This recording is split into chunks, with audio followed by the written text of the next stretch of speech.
नमस्ते शिक्षक साथियों, आपका आपके चैनल टीचर हेल्पिंग हैंड में स्वागत है। आज मैं आप लोगों के साथ पंखुड़ी पाठ्य पुस्तक से ये हमारी पाठ संख्या 19 की शिक्षण योजना शेयर कर रही हूँ।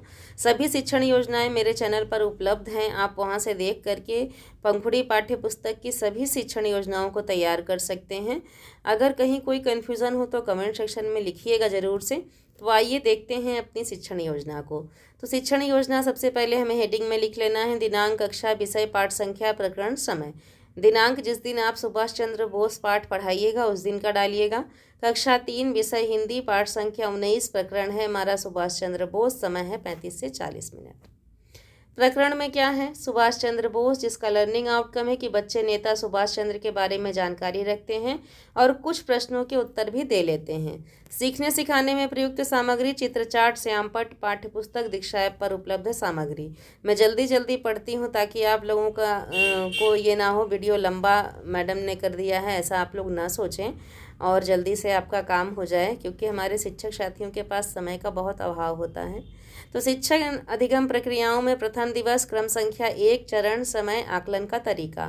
शिक्षण के आरंभ में शिक्षक छात्रों को महापुरुषों का चित्र चार्ट दिखाकर निम्नलिखित प्रश्न पूछता है कि चित्र में कौन कौन है? सुभाष चंद्र बोस जी कौन से हैं? इन्हें अन्य किस नाम से जाना जाता है? समय है 5 मिनट। आकलन का तरीका है अवलोकन व प्रश्नोत्तर। दूसरा पॉइंट है शिक्षण के दौरान। तो शिक्षक छात्रों को पुस्तक में दिया गया पत्र पढ़ने को कहता है तथा साथ साथ में उनकी समस्याओं का समाधान भी करता है। समय है 15 मिनट। तरीका है अवलोकन व सहभागिता। अब आते हैं तीसरे पॉइंट में। तीसरे पॉइंट में हमारी होती है गतिविधि। तो शिक्षक छात्रों को नेताजी से संबंधित काव्यात्मक पंक्तियों का सस्वर वाचन कराता है। समय है 10 मिनट। आकलन का तरीका है अवलोकन व सहभागिता।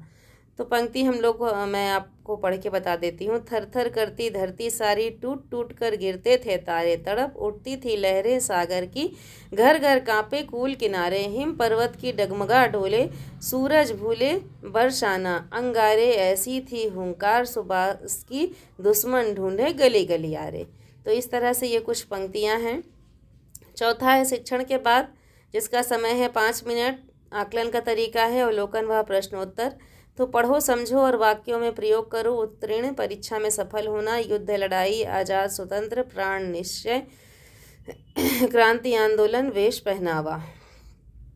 तो इसे समझ करके इसका वाक्यों में प्रयोग करना है बच्चों को। यहाँ प्रथम दिवस हमारा समाप्त होता है। अब आते हैं द्वितीय दिवस पर।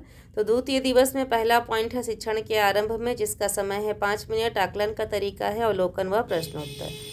तो सबसे पहले शिक्षक पूर्व दिवस में पढ़ाए गए पाठ संबंधित प्रश्न पूछता है कि नेताजी का जन्म कहाँ हुआ था, नेताजी ने नौकरी क्यों नहीं की थी, नेताजी किस दल के संस्थापक थे। ये कुछ प्रश्न हो गए। अब दूसरा पॉइंट है शिक्षण के दौरान, जिसका समय है 20 मिनट। आकलन का तरीका है अवलोकन व सहभागिता। तो शिक्षण के दौरान शिक्षक छात्रों को पाठ से संबंधित वीडियो दीक्षा ऐप पर दिखाता है। छात्र भी शांति से उत्साहपूर्वक वीडियो को देखते हैं। तीसरा पॉइंट है शिक्षण के बाद। तो विलोम शब्द बताइए। अस्वस्थ, स्वतंत्र, जन्म, उत्तीर्ण। समय है 5 मिनट। तरीका है अवलोकन व प्रश्नोत्तर। फिर है गृह कार्य। तो स्वतंत्रता आंदोलन के कुछ और सेनानियों के नाम, युद्ध में क्या क्या हानियाँ होती हैं, नेताजी के जीवन में 4 प्रमुख घटनाएं अपने कॉपी में लिखें। ये कुछ गृह कार्य हैं। तो आगामी कार्य योजना में शिक्षण के दौरान आने वाली कठिनाइयों के आधार पर शिक्षक आगामी कार्य योजना का निर्माण करेगा। तो इस तरह से 3 पेजेस में ये हमारी शिक्षण योजना कंप्लीट हो गई। आप भी इसे लिख लें। किसी भी तरह से निरीक्षण के समय हमें कोई परेशानी ना हो, इसके लिए हम सारा अपना डॉक्यूमेंट्स मेंटेन करके रखें और उसके अनुसार से अपनी कक्षा का संचालन करें। धन्यवाद।